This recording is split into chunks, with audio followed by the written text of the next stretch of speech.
So I'm editing this podcast and I'm realizing my microphone had some technical problems, as in it didn't record most of this. And so apologize for my audio quality, but it's not that bad once you kind of listen to it for a little bit, in my opinion. The other thing is that this is part one. Part two, and I think part three is going to be on Alpaco's channel. So after you're done with this one, be sure to head over there.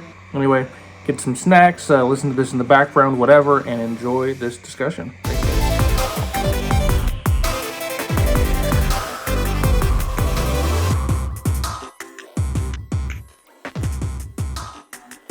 Hello, everybody. Welcome back to the second episode, probably, of MFTalks. I think we're going with. It looks better visually than it sounds out loud, but hey, we're sticking with it. Today, we're joined by Alfred from Alpaco Films. He's a photographer, filmmaker, YouTuber, Olympus/OM digital camera user, among other things, and we're super excited to talk with him today. How you doing, man? I'm doing great, man. Thanks for having me.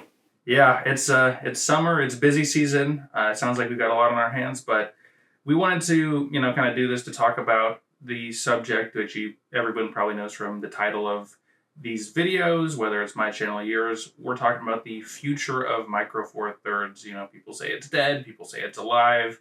Some people are saying both, depending on, what month it is. And so I think we just wanted to sit down and talk about what we think the future of Micro Four Thirds is going to look like, whether that's Panasonic, OM Digital, or maybe even some other companies, So I don't know. I'm going to let you pick. What do you want to talk about first, Panasonic or Olympus? Let's talk about Panasonic. I think Olympus is a little lower key in the news in comparison to Panasonic right now. Sure. Yeah, I think that makes sense. And let's get right into it. So Panasonic, we're just coming off the release of the GH6, but I think everybody knows there's more coming. I mean, we just got the new lens from Panasonic, which is the first sub 12 millimeter prime lens other than the Olympus fisheye lens. So it's the first wide angle rectilinear lens ever for Micro Four Thirds at all. So there's still design space to be explored despite the hundreds of lenses and cameras that have come out between these two companies. And of course, they also just released the GH6. So what is kind of your impression, if we're going to see one or two more cameras from Panasonic in the near future, what are you thinking they probably are going to be looking into, putting out there? I definitely think they're going to release another generation of the G9 series, or whatever it's going to be called, the G single digit series. The G9 kind of went ahead. That camera went head to head against the EM1 cameras as a sports wildlife photography camera, and it would make sense for the next Panasonic to release one, because that camera is really popular. Yeah, and you really can't do better than a G9 for at least Panasonic Lumix photography. The S1, the S1R, the GH6 certainly have features that beat it, but when it comes to frame rates and usability, it still is kind of the king of photography for Panasonic and Micro Four Thirds outside of the newest OM and Olympus bodies. So yeah, didn't you have a naming scheme that you came up with for this and the messages we kind of had back and forth? I did. I thought it would look cool if it was just called, if it was the G10, but it was spelled with a X. Oh, a little instead. Bit of a iPhone. iPhone 10, yeah. Or, everyone else that uses the numerical X, thing. Yeah, and then that could be a way to differentiate the G series as well. I mean, if they could stick with Roman numerals for longer, that's a little cleaner going forward than just a G10 or a G11. Because I think a G10, didn't they have a G10 that was a cheaper compact camera or something like that? I want to say they did, but I really can't. I don't know Panasonic's history as well as OM's. But yeah, I think a photography kind of powerhouse coming from Lumix with the high frame rates, maybe some version of this new sensor, because I know you don't necessarily need 20 to 25 megapixels, but it is a number and a spec, and it proves that, Micro Four Thirds can get into the ballpark of what some of these full frame cameras are doing. Like, I think 24 megapixels is probably still the kind of like standard for a lot of full frame cameras in that ballpark, 20 to 24. And so proving that, Micro Four Thirds can stay relevant in the somewhat higher megapixel count, I don't think there's any way they wouldn't use a higher resolution sensor, but maybe that's just... I was going to say, do you think they would use the GH6 sensor instead?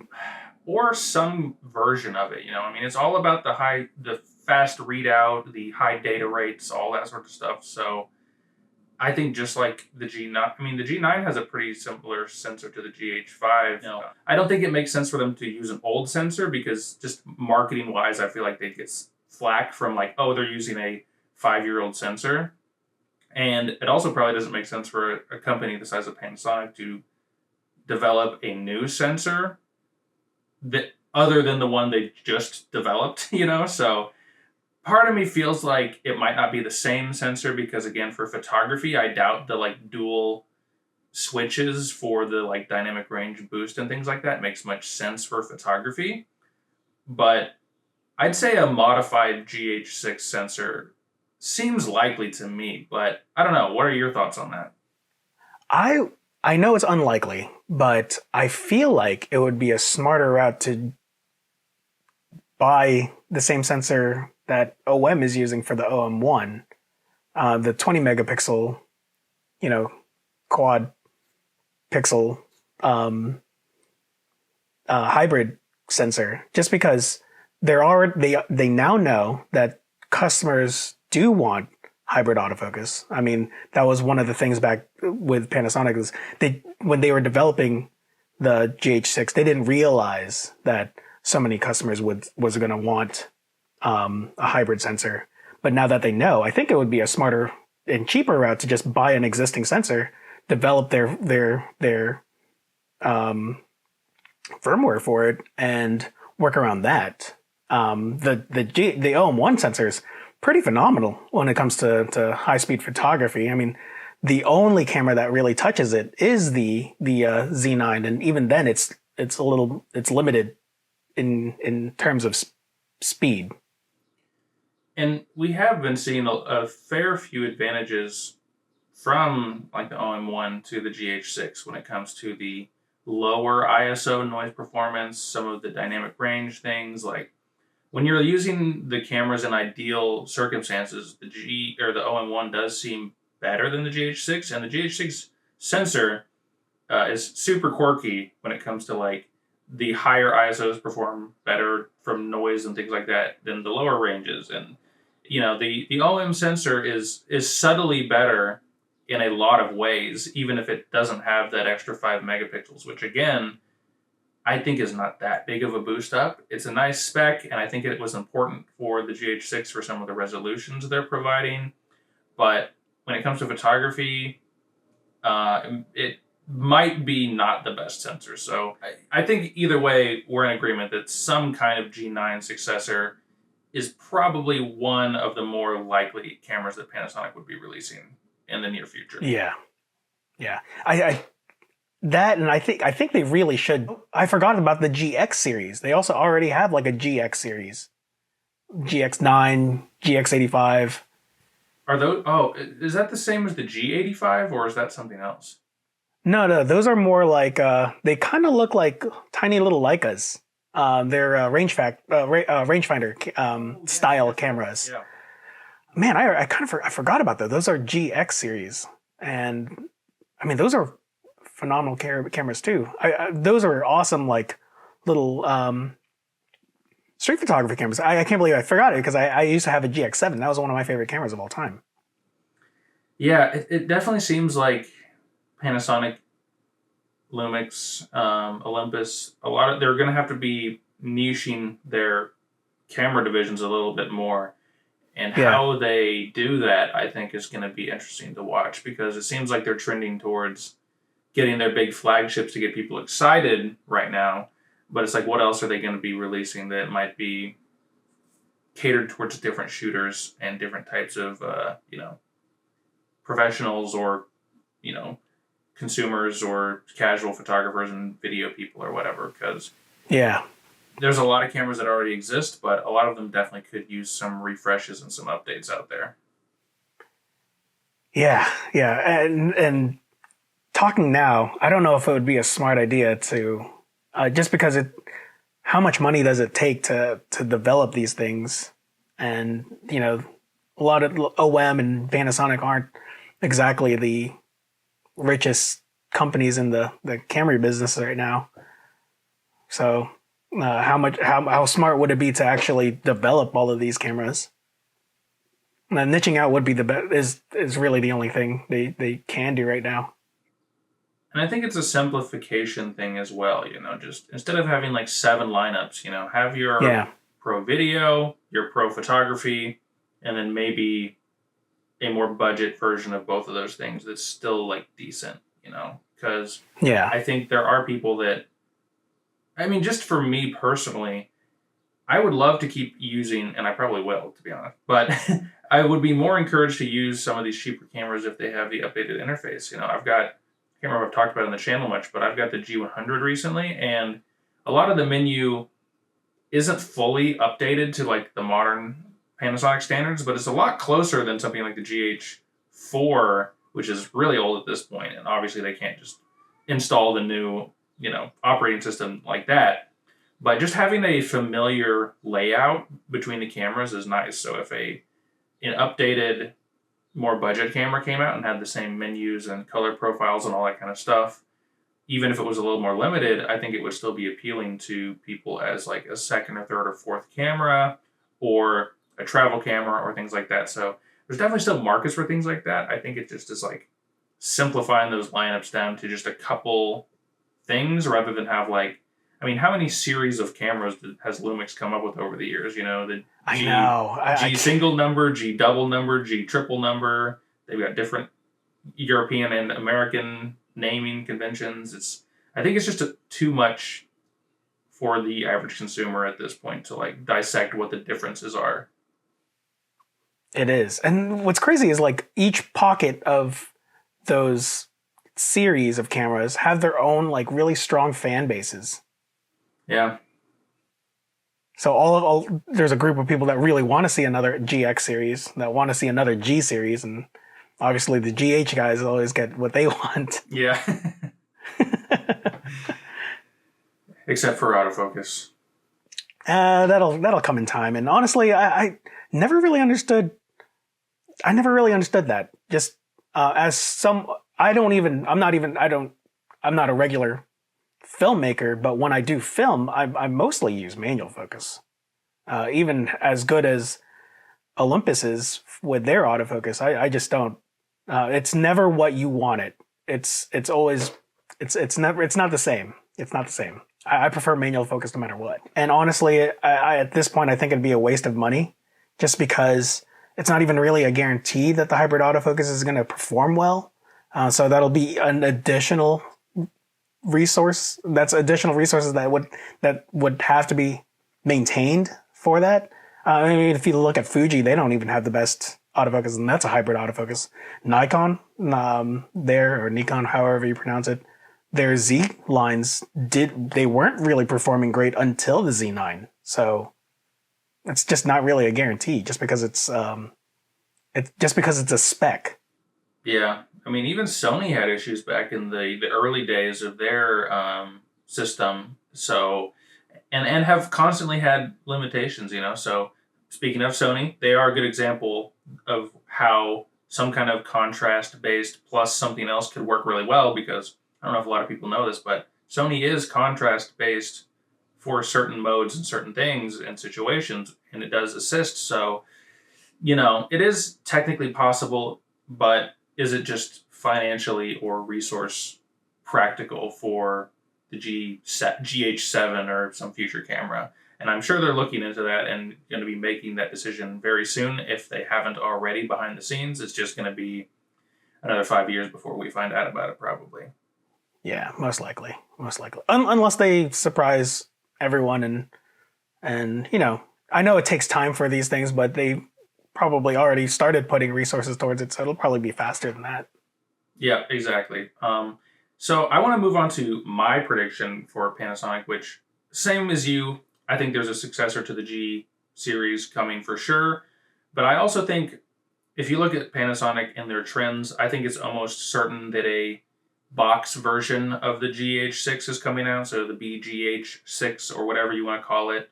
Um, it's got all the specs for, even the GH6 has all the specs to be Netflix approved, 4K, bit rates, and then it's got time code finally, which was the thing limiting it before. The GH5, for example, it didn't have time code out, so that's something that Netflix requires, and so I think there's no way they don't create some kind of box version of this camera to be a companion to like the BGHS or G. What was it called? The GH5S. It was the BGH1. That's right. Right. So yeah. That the next one would probably be the BGH2. I agree, man. I actually really like that series of cameras. That's one of the cameras that I've been thinking about getting actually is the BGH1, but I don't have the GH5S anymore, and now I'm looking for something that is that's just a filmmaking tool.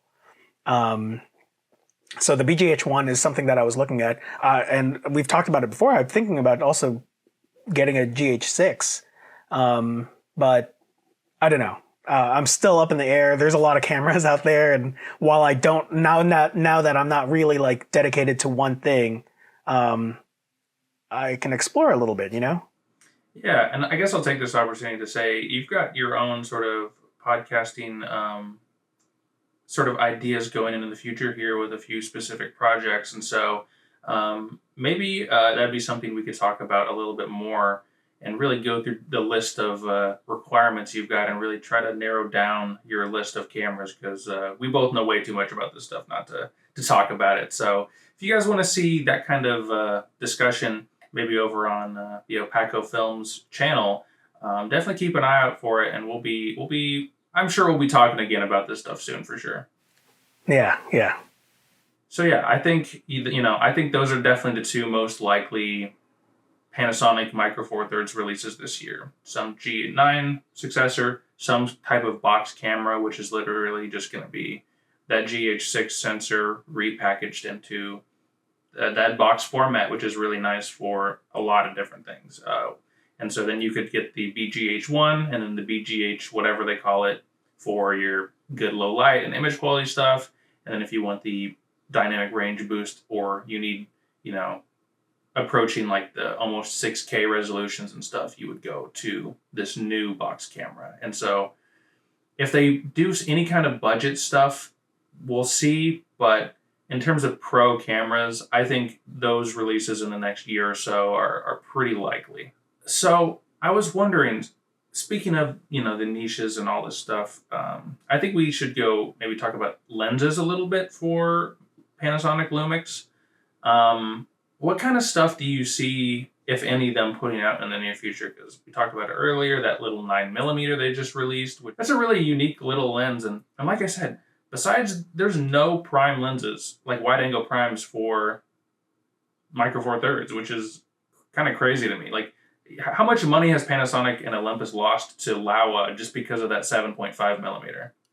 I know. And it's irritating because I do some real estate, and I had to rebuy the 9-18, and I bought it right before the 9mm came out. And I was like, man, that 9mm is what I primarily use for real estate. So I might end up just selling my 9-18 for that 9mm. That looks awesome. That's a small package. It's sharp. It's fast. It's a lens that I think, gets back to the roots, because I know people love the 10-25, the 25-50, but they definitely go a little bit against the grain of like the small light Micro Four Thirds lens, which again, I don't think that's like the only tenet of Micro Four Thirds, and it's also pretty clear that Micro Four Thirds has changed over time. That's how these things go, but it's nice to see them understand that there is still a market for the smaller, more compact lenses that still have a fairly high performance for their like price and size. Man, I don't really know what Panasonic would come out with next. I mean, so one thing that I feel like either or can't OM or Panasonic should release is a budget telephoto prime, but other than that, I'm not sure what else they can release. I feel like Panasonic has almost everything there already. Yeah, all I can think of is something like if they wanted to compete with Olympus, for example. Olympus has that really nice 75 millimeter 1.8, and really the furthest telephoto you can get on the Panasonic side is, well, I guess they have the 200 millimeter 2.8, but it seems weird that there's a gap between like 42.5 and like 200 in terms of primes. So maybe there's like a more telephoto prime lens between those two that could be released. Or like you said, yeah, like I feel like you're probably thinking of what kind of what Canon's been doing with some of their cheap telephoto lenses. Am I close to what your thought process is on that? Yeah, man. I mean, like I was a Canon shooter before I was an Olympus shooter, and that 600 millimeter f11 lens is less. It's not even $700. Sometimes you can get it for $600, and then the R7 is cheap. I mean, both those is cheaper than an OM1, and I like shooting telephoto. I shoot a lot of sports and wildlife, and that's a bargain. And there's nothing in the Micro Four Thirds space that is a budget telephoto. I was going to bring it up later, but I think either OM or Panasonic, doesn't really matter. I was hoping OM because they're essentially new, but I feel like a 400 millimeter like f5.6 budget prime, so it's faster than the f11, and it's a farther reach. I feel like for under $700 that would sell for a lot of the people that are shooters that are like me. Yeah, that would definitely. Yeah, I think there's definitely a market for that as well. Because like, again, you have to buy a lot of zooms for, again, just like the wide angle stuff. They're all zooms, and then you get in the telephoto world, and they're all zooms, or they're all really expensive, and so it's like, can we fill some of those more budget requirements? Because I know everyone wants an ultra wide, everybody wants a telephoto, but they're so damn expensive and you rarely use them. They're just kind of like fun, So it's like, it's tough to get into like a hobby like birding or wildlife when the barrier to entry with most systems is pretty high.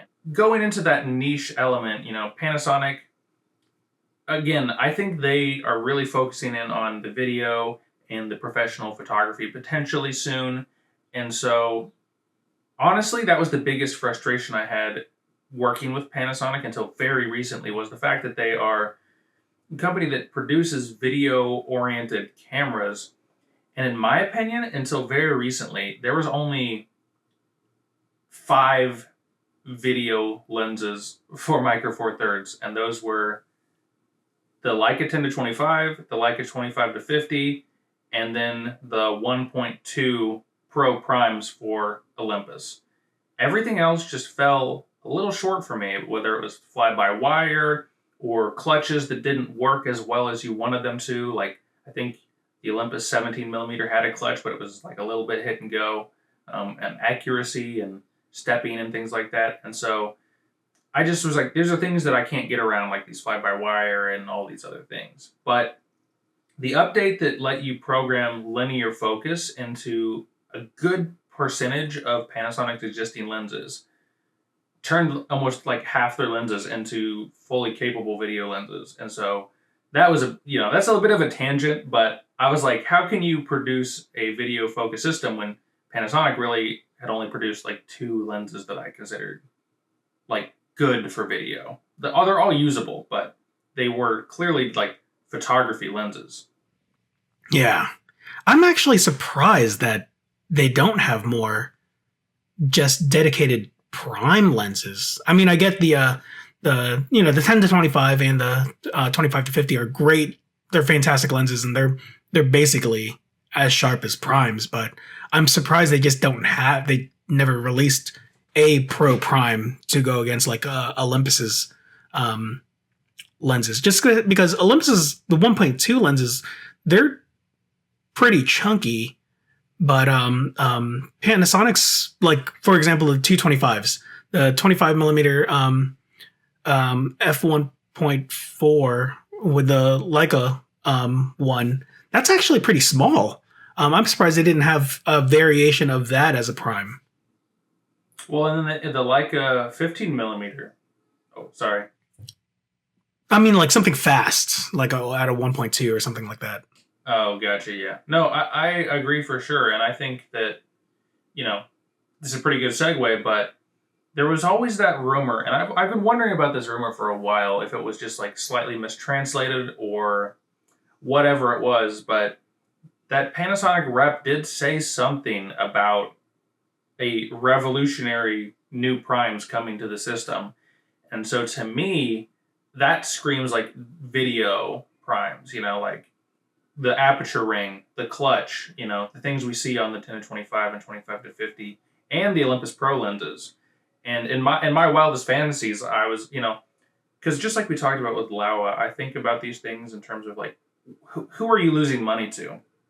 And for me, they're losing money to the Olympus Pro primes because they have consistent apertures and consistent build quality and size and things like that, which the Leica lenses are all over the place. Some of them are 1.4, some of them are 1.2, some are weather sealed, some aren't.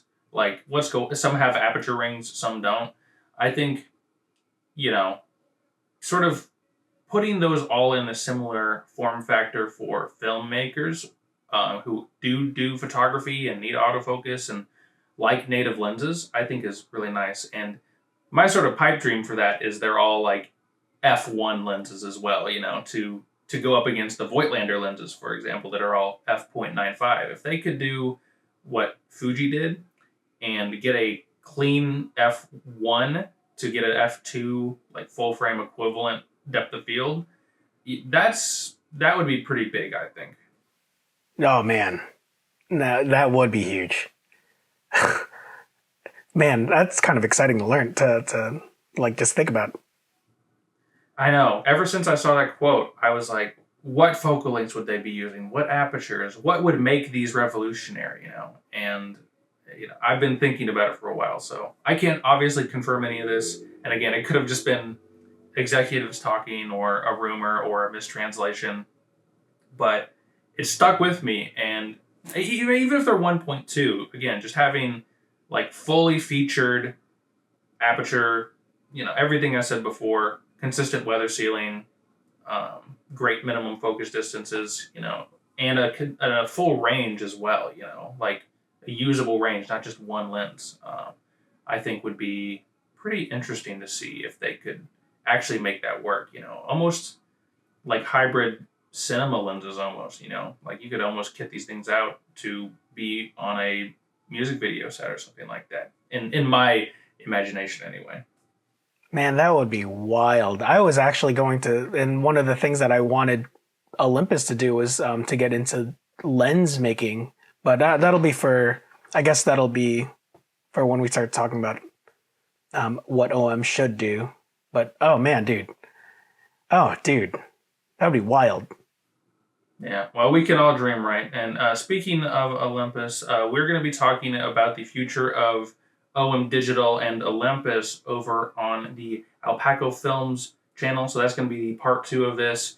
And I do think it's definitely important for everybody in the Micro Four Thirds world to keep an eye on Olympus because they make great, unique lenses. They make good cameras that is pushing the technology.